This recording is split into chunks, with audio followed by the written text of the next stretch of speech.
নমস্কার, আপনারা দেখছেন ডিজিটাল কলকাতা। আমি অ্যাঙ্কার রূপাই ঘোষ আপনাদের সাথে। চলুন বন্ধুরা, আজকে নিউজ থেকে নেওয়া যাক। 8ই জানুয়ারি থেকে 19শে জানুয়ারি 2026 উত্তর কলকাতা গৌরীমাতা উদ্যানে খাদি মেলা আয়োজক রাজ্যের খাদি ও গ্রামীণ শিল্প পর্ষদ। 130টি স্টল নির্মাণ হয়। শুধু তাই নয়, 12 দিনে প্রায় 1 কোটি টাকা ব্যবসা হয়। আপনাদের নমস্কার, স্বাগত জানাই 8 নম্বর ওয়ার্ডে উত্তর কলকাতা খাদি মেলা এবারে প্রথমবার। এবং যাদের জন্য মেলাটি করা, আমার পাশে মা বোনরা দাঁড়িয়ে রয়েছেন, মা দিদিরা রয়েছেন, তাদের জন্যই তো করা। এবং খুব কম্প্যাক্ট এবং ঘরোয়াভাবে মেলাটি করা হয়েছে। একটা টেনশন কাজ করছিল, লোকে জানবে কিনা, আসবে কিনা, কতটা বিক্রি।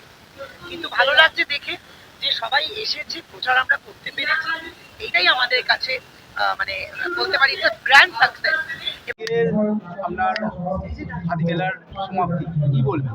খাদি মেলা আমরা যেখানে এখন বসে রয়েছি, এটা উত্তর কলকাতার গৌরীমাতা উদ্যান, রাজপল্লব পাড়ার কাছে। এবং আমি খুবই গর্বিত যে আমার অঞ্চলে, যেখানে আমি বিধানসভা আমার, সেখানে এই মেলাটা আমরা করতে পেরেছি।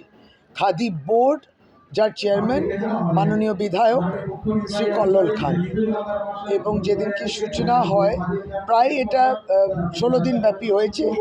আজকে ক্লোজিং। খাদি মেলাতে একবারই বাংলার উন্নয়নের কথা এবং আমাদের স্বনির্ভরতার গল্প, স্বনির্ভরতার অভিজ্ঞতা, মহিলারা এবং ক্ষুদ্র শিল্পীরা, যেটাকে আমরা বলি এমএসএমই শিল্পীরা, তারা বিভিন্ন প্রান্ত থেকে যারা এসছেন, তারা এখানে জায়গা পেয়েছেন। এবং এই যা তাদের হাতের কাজ, যে মেধা, তার খুব একটা